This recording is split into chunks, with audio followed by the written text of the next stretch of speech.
Bien, chicos, vamos a continuar. En la parte de hipertensión nos dicen, en este caso, la hipertensión refractaria y ataques de pánico con metanefrinas altas en orina nos deben hacer pensar en este cuadro, ¿no? Metanefrinas son los productos de degradación de las catecolaminas. Por lo tanto, ahí hay que pensar en feocromocitoma, ¿no? Recuerden, en feocromocitoma es un paciente joven con hipertensión arterial que viene con esta triada, ¿no? Cefalea, palpitaciones y diaforesis. Esa es la triada. Joven hipertenso con cefalea, palpitaciones, diaforesis. Y el test diagnóstico justamente es este, ¿no? Las metanefrinas en orina, ¿ya? Porque hay una gran descarga. En su crisis hipertensiva, ¿cuál es el antihipertensivo de elección? Fentolamina, ¿ya? Recuerden, fentolamina, que es el que bloquea los receptores alfa 1 y alfa 2. Bloquea los receptores alfa 1 y alfa 2. Por lo tanto, el de elección es la fentolamina en la crisis hipertensiva del feocromocitoma, ¿no? Muy bien, grado 4 de retinopatía, ese es edema de papila, ¿no? Estrechamiento arteriovenoso, ese es grado 1. Hemorragias, exudados, ese es grado 3. Y los signos de cruce arteriovenoso o en la reflexión de luz, eso es ya grado 2, ¿no? Los llamados hilos de cobre, hilos de plata, eso es grado 2, con los signos de cruce, ¿ya? Exudado, hemorragia, 3. Edema de papila ya es 4, ¿no? El grave. En un paciente de 65 años con presión de 150-80, con posteriores controles normales, ¿no? Pero esporádicamente sale esta presión. Recuerden, solo se necesita 2 medidas elevadas. Y actualmente el punto de corte ha bajado, ¿no? Antes era 140-90 para llamar hipertenso. Ahora ha bajado a menos 10. O sea, ahora para llamar a un paciente hipertenso es 130 y más de 80. Más de 130, más de 80, ya el paciente es hipertenso.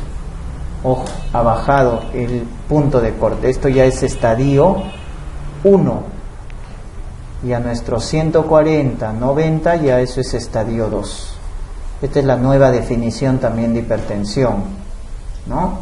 Según la AJ, la Sociedad Americana, ¿no? Entonces, esto también ha cambiado los valores de hipertensión. Entonces, 150-80 en un adulto ya es hipertenso, pues, ¿no? Así no tenga daño de órgano blanco, porque recuerden que eso ya son complicaciones tardías. Por lo tanto, el fármaco que vamos a iniciar en un adulto mayor, recuerden, el inicial es diuréticos, tiazidas. Tiazidas es de elección en adulto mayor, en paciente con osteoporosis, en paciente de raza afroamericana. De elección son los diuréticos, porque los pacientes de raza afroamericana retienen más agua y más sodio, ¿ya? Por eso son de elección. Muy bien.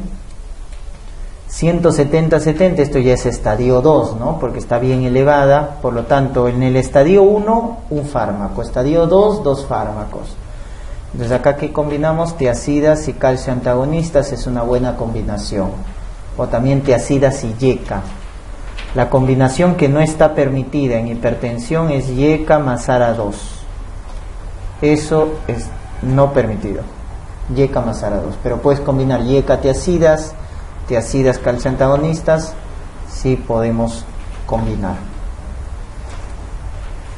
Claro, esta pregunta es del 2013, ¿no? Por ejemplo, ya no tenemos el séptimo reporte, sino el octavo reporte, y el último es el de la AJA, que les menciono, ¿ya? Entonces, para el séptimo reporte, para el octavo reporte, esto era prehipertensión,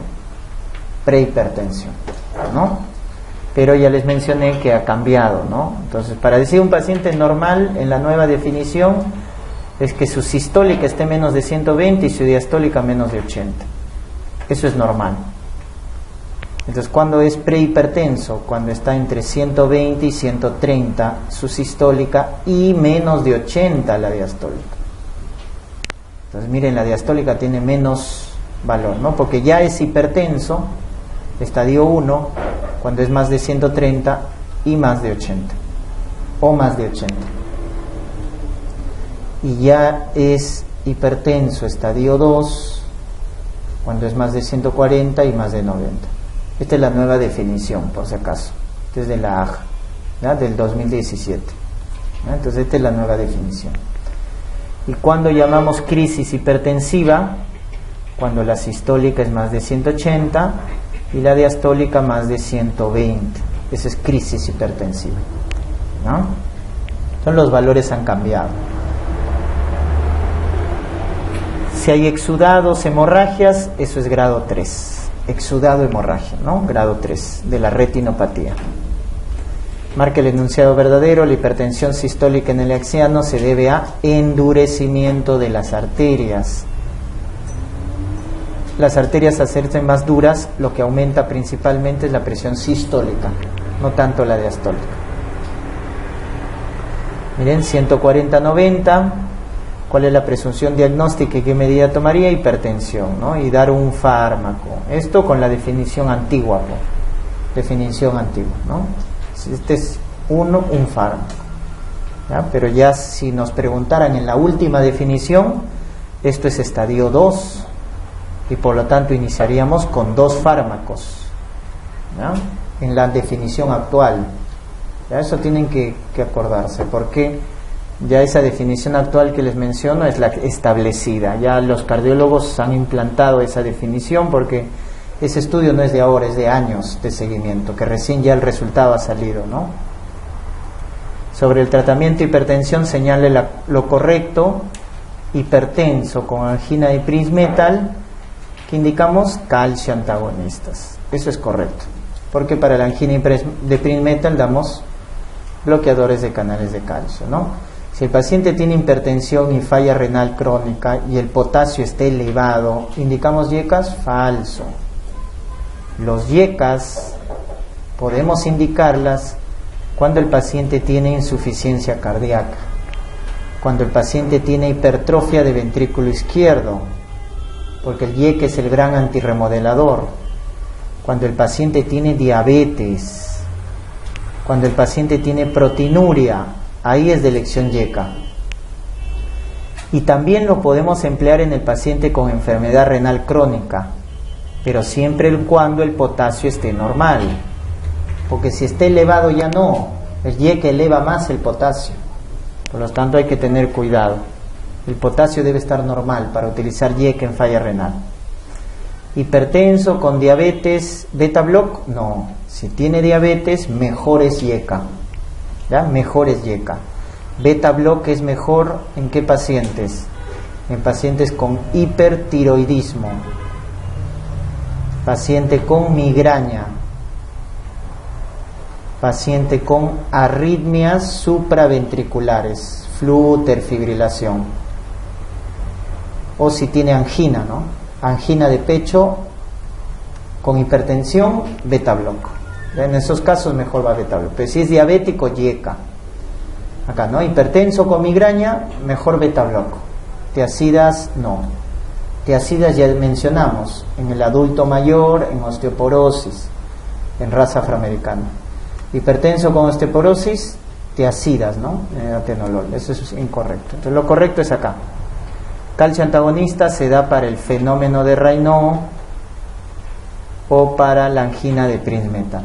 ¿Ya? Fenómeno de Raynaud, angina de Prince-Metal. Ahí hemos visto entonces las indicaciones. ¿Cuál de los siguientes fármacos sería preferible prescribir en un paciente hipertenso que además sufre broncoespasmo? Si tiene broncoespasmo, entonces el beta block que debemos utilizar es el beta block selectivo. ¿Y quién de estos es selectivo? Atenolol.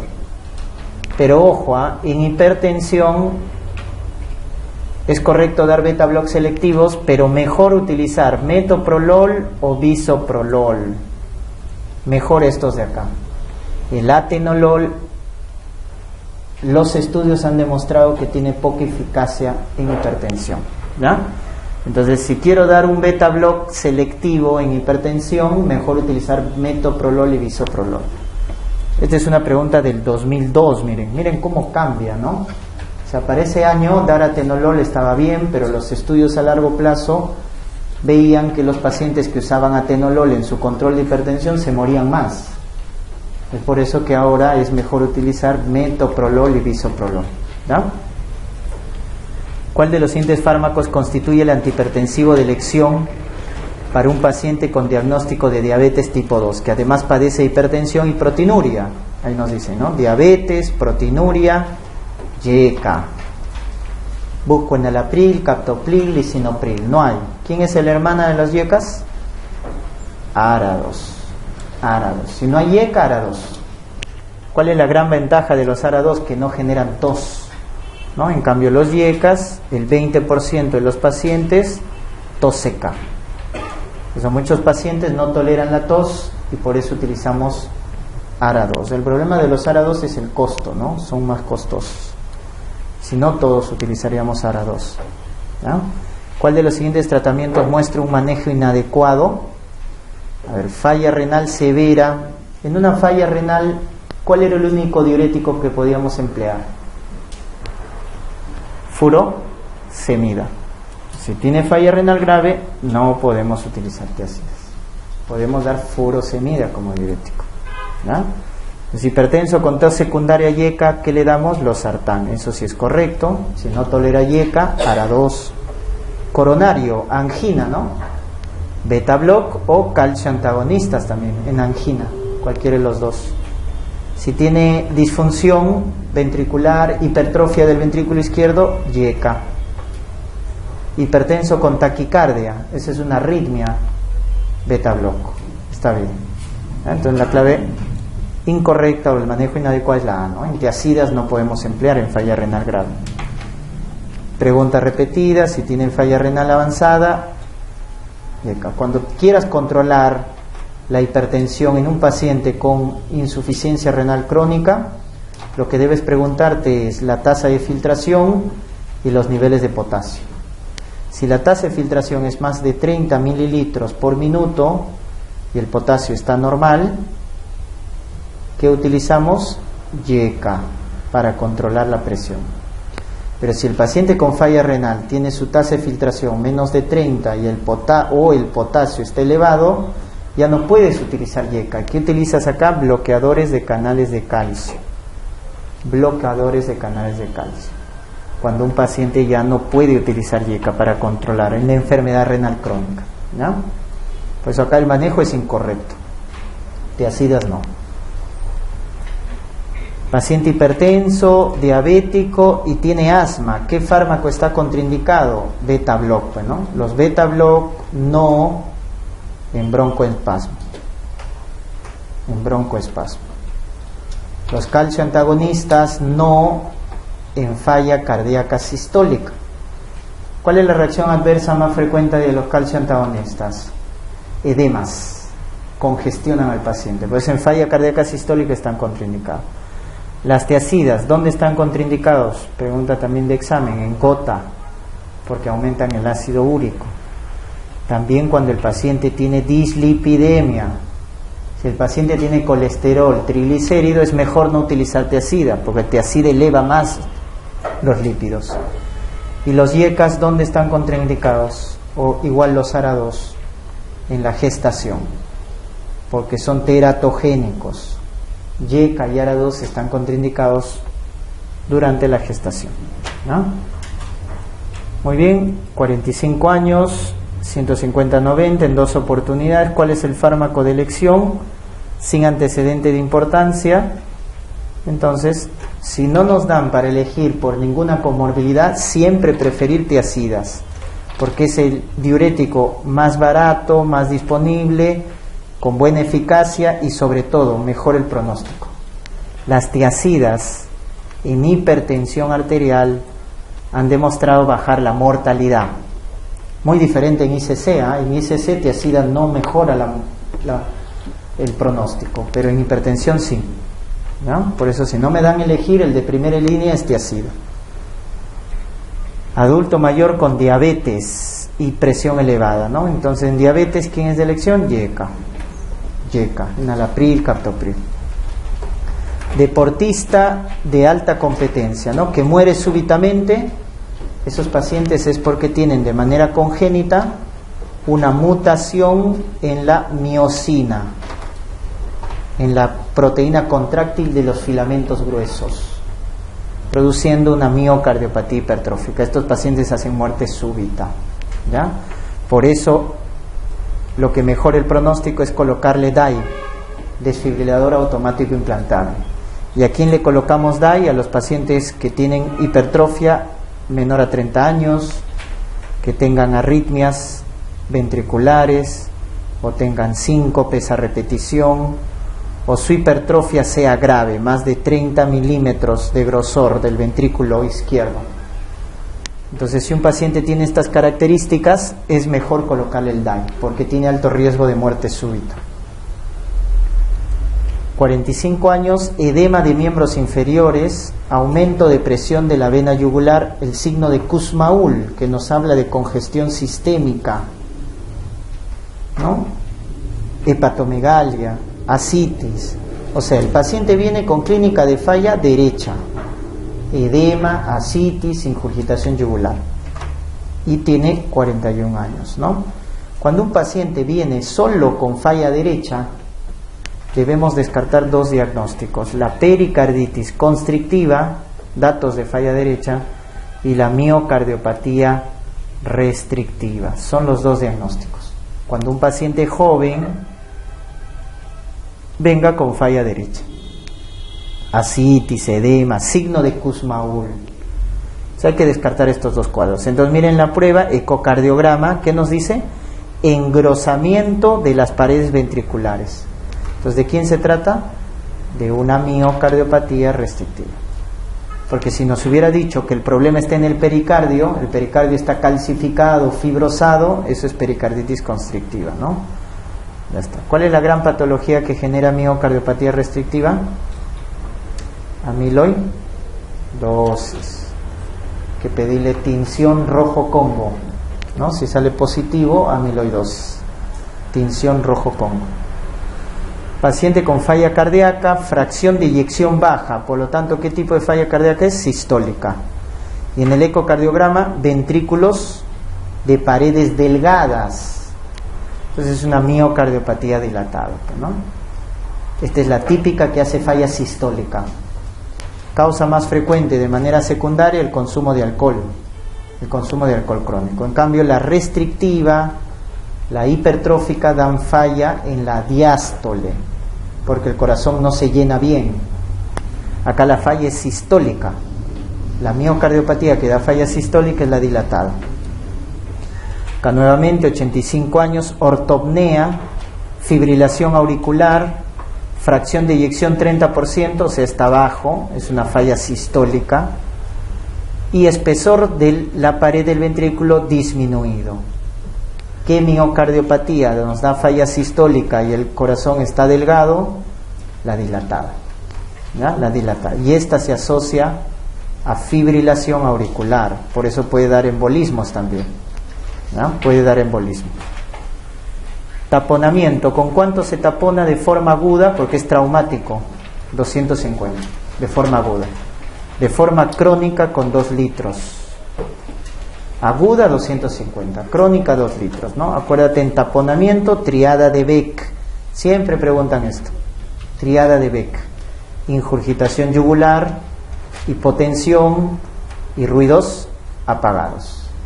Triada de Beck. Ingurgitación yugular, hipotensión y ruidos apagados. ¿Y cómo se llama su pulso? El pulso que puede salvar la vida a un paciente se llama paradojal, porque se presenta más frecuentemente en el taponamiento cardíaco. ¿Cuál es la prueba de elección? Ecocardiograma. ¿Y cuál es el procedimiento de elección? Pericardiocentesis. Eso tiene que estar presente, claro. Triada de Beck, le pido ecocardiograma, confirmo, punzo, pericardiocentesis. Porque si no, el paciente se muere.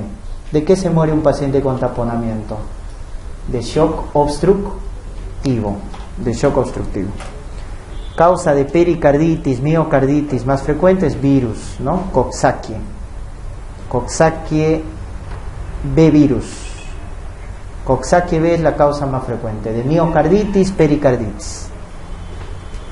Son formas primarias de miocarditis, excepto, dice, todas, ¿no? Excepto el idiopático postviral, que es la más frecuente, ¿no es cierto? Posparto, las de vasculitis también, células gigantes, ¿no? Por tripanosoma también puede dar, acá la respuesta sería esta de acá, ¿ya? Acá corrijan la dilatada, ¿no? Porque eso es secundario ya. En cambio los demás son de forma primaria, ¿no? Marque lo incorrecto con respecto al dolor de pericarditis. Pericarditis, su dolor cambia con la respiración, cambia con la postura. Cuando el paciente inspira, le duele más. Cuando el paciente se echa de cúbito, le duele más. En cambio, si se sienta, sedestación o se inclina hacia adelante, hacia la parte anterior, se va hacia adelante, el dolor calma. Entonces, mejora con el decúbito, falso. Y se incrementa al sentar, falso. Es al revés. Empeora con el decúbito y mejora al sentarse. Es al revés. ¿Cómo confirmo pericarditis? Con el EKG. ¿Y qué vemos en el EKG? ST elevado en las derivaciones, en todas las derivaciones, de forma difusa. Alternancia del eje eléctrico. Eso se ve en la pericarditis. Infradesnivel del PR. Son cambios típicos de la pericarditis. Entonces confirmamos con electrocardiograma.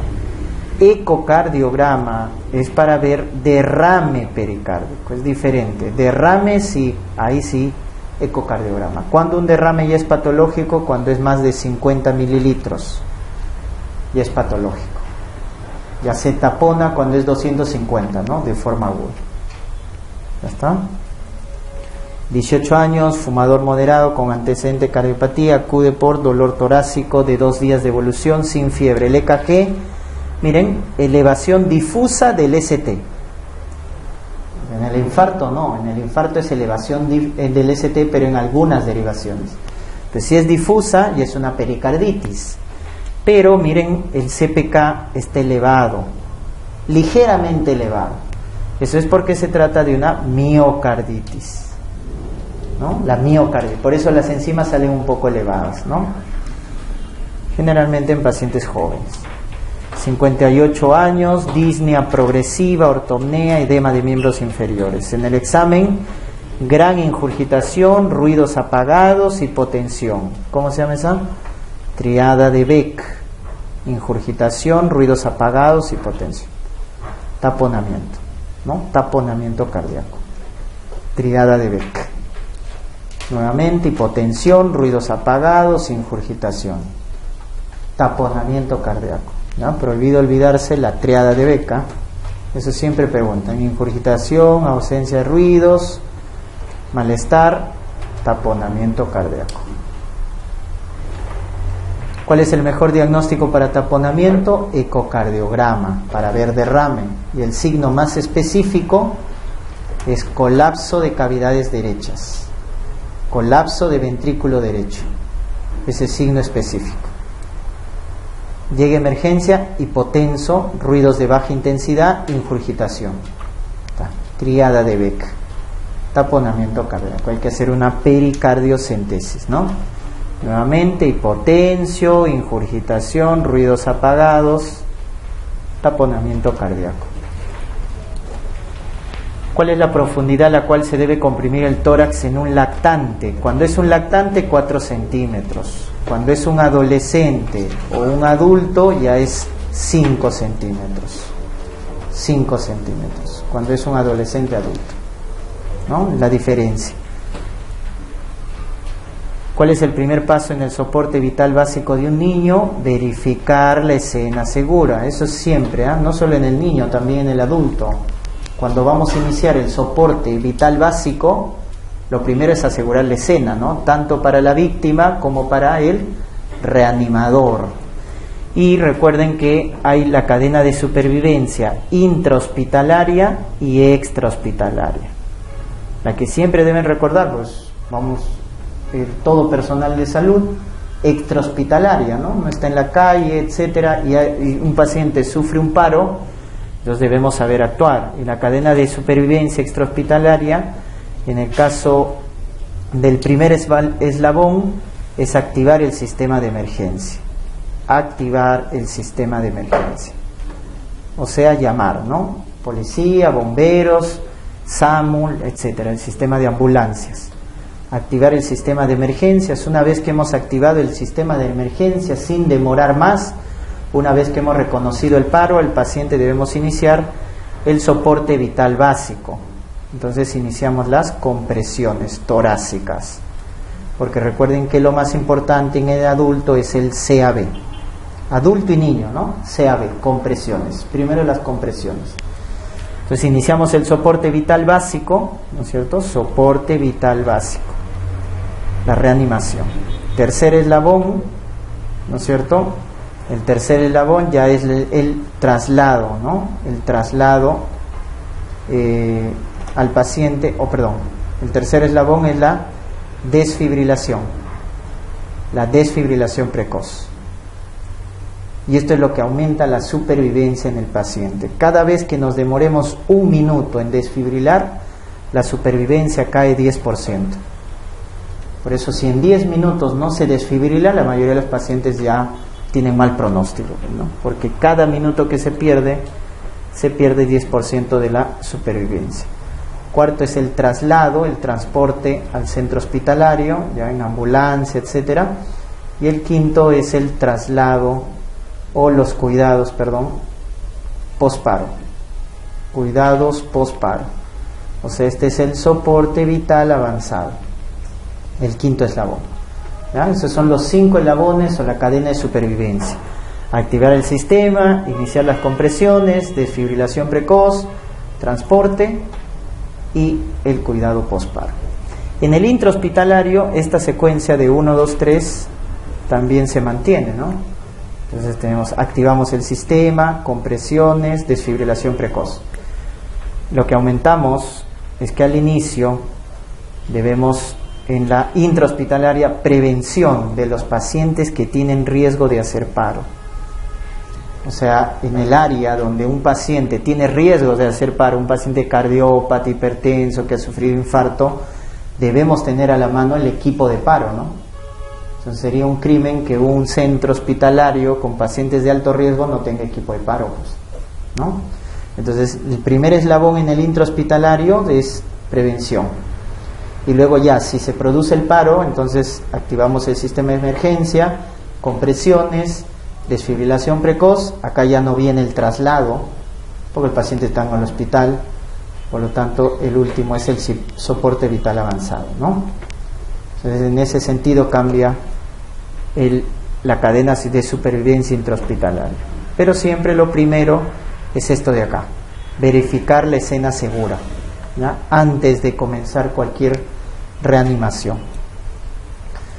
Muy bien, en la reanimación el ABCD primario incluye todo lo siguiente, excepto, claro, tubo endotraqueal es soporte vital avanzado, ¿no? Tubo de traqueostomía, intubación, eso es ya avanzado, ¿ya? En el básico es esto, masaje cardíaco, velocidad 100 a 120 por minuto, profundidad 5 a 6 centímetros, la relación 30-2, 30 compresiones, 2 ventilaciones. Esto en el niño cambia. Si nos dicen niño, con un reanimador es 30-2, con 2 reanimadores es 15-2 en el niño. Y en el lactante lo único que varía es la profundidad, ¿no? En el lactante la profundidad es 4 centímetros, porque en el niño es igual, 5 o 6 centímetros. Hasta eso deben tener entonces claro en el RCP.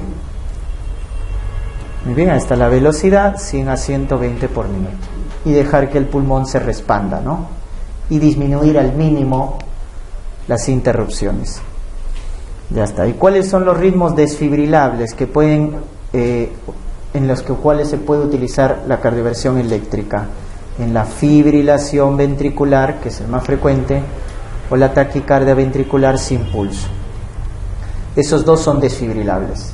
Pero cuando no responden a la carga, ¿cuánto es la carga? 200 joules si es bifásico, 360 joules si es monofásico, y si no responden a esta descarga, hasta por 3 veces bolo de amiodarona.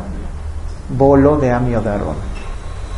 Los que no son desfibrilables no descarga asistolia. Muy bien, asistolia y actividad eléctrica sin pulso. Ahí se emplea epinefrina más atropina. Epinefrina más atropina. ¿Ya? Ahí se emplea. Estos no responden a la desfibrilación como tal, son ritmos no desfibrilables. Es epinefrina más atropina. Muy bien.